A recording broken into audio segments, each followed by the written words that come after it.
सुप्रभात बच्चों। बच्चों, यह कवि शिरोमणि कालिदास नामक पाठ का भाग 2 है।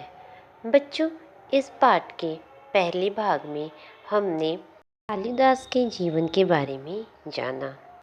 आज की इस वीडियो के माध्यम से हम कालिदास जी द्वारा रचित नाटक एवं महाकाव्य के बारे में जानेंगे। तो आइए पाठ को पढ़ते हैं।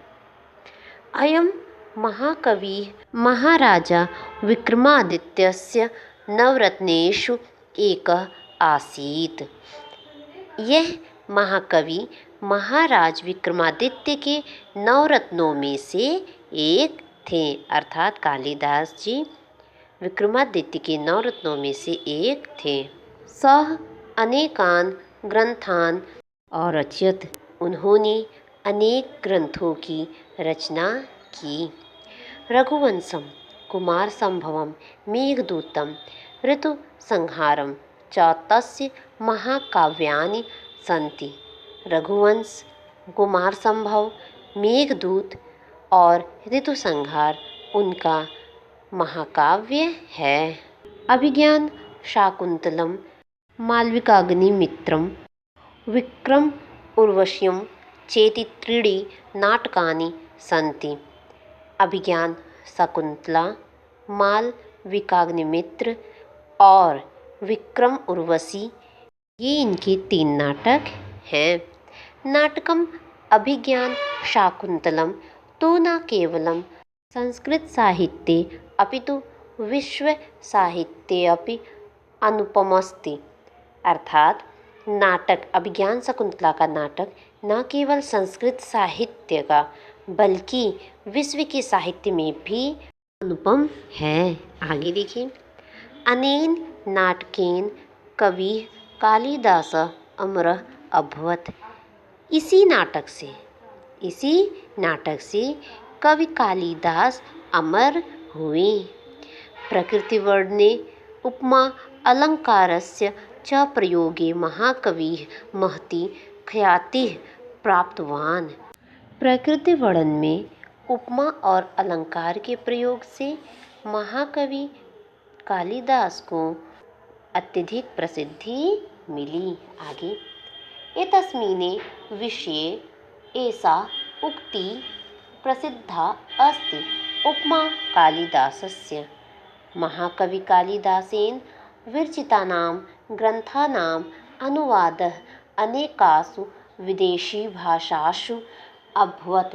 कालिदासः भारतस्य शेक्सपियर कथ्यते। एतस्मै महाकवये नमः। एतस्मिन् अर्थात इस विषय से उन्हें कालिदास की उपमा दी गई। आगे देखिए। महाकवि कालिदासेन अर्थात महाकवि कालिदास के द्वारा विरचिता नाम रचा गया, ग्रंथानाम मतलब ग्रंथ, अनुवाद अनेकासु विदेशासु अभवत्।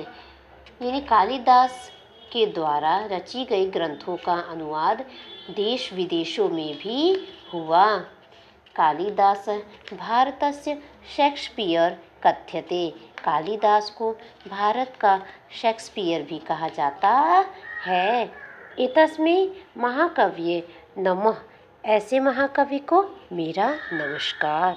तो देखा बच्चों, कालिदास के परिश्रम ने उन्हें न केवल संस्कृत साहित्य में बल्कि पूरे विश्व में प्रसिद्ध हो गए।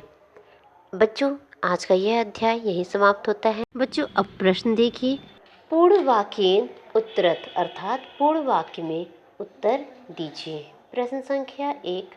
कालिदासस्य विषये का उक्ति प्रसिद्धा अस्ति। अर्थात कालिदास के विषय में कौन सी उक्ति प्रसिद्ध है? जो इस प्रश्न का उत्तर है उपमा कालिदासस्य विषये उक्ति प्रसिद्धा अस्ति। अर्थात वह कालिदास की उपमा से प्रसिद्ध हैं। बच्चों, प्रश्न संख्या 2 देखिए। विदुषी का आसीत मूर्खा च का आसीत। अर्थात विदुषी कौन थी और मूर्ख कौन था? तो बच्चों, इसका उत्तर है विदुषी विद्योत्तमा आसीत मूर्खा च कालिदास आसीत अर्थात विद्योत्मा विद्वान थी तथा कालिदास मूर्ख थे। बच्चों प्रश्न संख्या 3 देखिए।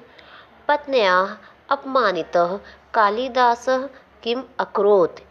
पत्नी से अपमानित होकर कालिदास क्या किए। बच्चों इस प्रश्न का सही उत्तर है पत्न्याः अपमानितः कालिदासः दुखी च भूत्वा देवी महाकालीं आराधितवान्। अर्थात पत्नी से अपमानित और दुखी होकर कालिदास ने देवी महाकाली की आराधना की। अगला प्रश्न। कालिदासेन रचितानि महाकाव्यानि कानि सन्ति। बच्चों प्रश्न में पूछा गया है कि कालिदास ने किस महाकाव्य की या कितने महाकाव्य की रचना की। बच्चों इसका सही उत्तर है कालिदासेन रचितानि महाकाव्यानि रघुवंशम कुमारसंभवम मेघदूतम ऋतुसंहारम च सन्ति। अर्थात कालिदास ने रघुवंश, कुमारसंभव, मेघदूत और ऋतुसंहार जैसे महाकाव्यों की रचना की। बच्चों अगला और अंतिम प्रश्न देखिए। प्रश्न संख्या 5। कानि नाटकानि कालिदासेन रचितानि। कालिदास ने कितने नाटकों की रचना की। बच्चों इसका उत्तर है त्रीणि नाटकानि कालिदासेन रचितानि। अर्थात कालिदास ने 3 नाटकों की रचना की। बच्चों अगला प्रश्न देखिए। स्थूल पदानि आधृत्यम प्रश्न निर्माणम कुरुत। मोटे शब्दों के आधार पर प्रश्न निर्माण कीजिए। बच्चों नीचे कुछ वाक्य दिए गए हैं और जिस शब्द के नीचे रेखा खींची गई है या जो शब्द मोटे अक्षर में लिखे हुए हैं उन्हें हमें प्रश्न में परिवर्तित करना है। जैसे कालिदासेन अभिज्ञान शाकुंतलम नाटकम रचितम। कालिदास ने अभिज्ञान शाकुंतला नाटक की रचना की। तो इसका हम प्रश्न निर्माण करेंगे केन अभिज्ञान शाकुंतलम नाटकम रचितम।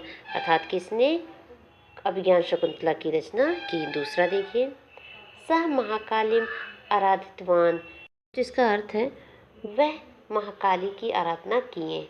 तो बच्चों यहाँ महाकालीम के नीचे अंडरलाइन है, इसे हम प्रश्न में परिवर्तित करेंगे और इस प्रकार लिखेंगे सह कस्य आराधितवान। अर्थात उन्होंने किसकी पूजा की। प्रश्न संख्या 3। विद्योत्मया सह तस्य विवाहम अभवत। विद्योत्मा के साथ उनका विवाह हुआ। तो बच्चों इसे हम इस प्रकार प्रश्न में परिवर्तित करेंगे कया सह तस्य विवाहम अभवत। चौथा देखिए कालिदास त्रीणि नाटकानि अरचयत। इसका प्रश्न निर्माण होगा कालिदास कानि नाटकानि अरचयत। अगला और अंतिम विदुषां मतानुसारेण उज्जैनी तस्य निवास भूमि आसीत्। और इसी प्रश्न में हम इस प्रकार परिवर्तित करेंगे कस्य मतानुसारेण उज्जैनी तस्य निवास भूमि आसीत्। अर्थात किसके मतानुसार उज्जैनी नगर उनकी निवास भूमि थी। बच्चों अब अगला प्रश्न देखिए अधोलिखित शब्दानां पद परिचयम दीयताम। अर्थात निम्नलिखित शब्दों का पद परिचय दीजिए। अर्थात जो शब्द दिए गए हैं हमें उनके मूल शब्द, विभक्ति और वचन के बारे में बताना है। जैसे पहला अनेके। बच्चों अनेके का मूल शब्द अनेक, विभक्ति द्वितीय और वचन बहुवचन।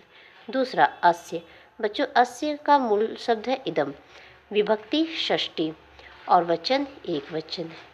महाकवि। महाकवि का मूल शब्द महाकवि, विभक्ति प्रथमा और वचन एक वचन। चौथा एतस्मै। एतस्मै का मूल शब्द एतत्, विभक्ति चतुर्थी और वचन एक वचन। विदुषाम। बच्चों विदुषाम का मूल शब्द विद, विभक्ति षष्ठी और वचन बहुवचन। बच्चों आज का यह अध्याय यही समाप्त होता है। बच्चों आज का आपका गृह कार्य है आज की इस वीडियो में करवाए गए प्रश्नों के उत्तर को अपनी कॉपी में लिखिए तथा अभ्यास कार्य में दिए गए प्रश्नों को स्वयं से पूरा कीजिए। धन्यवाद।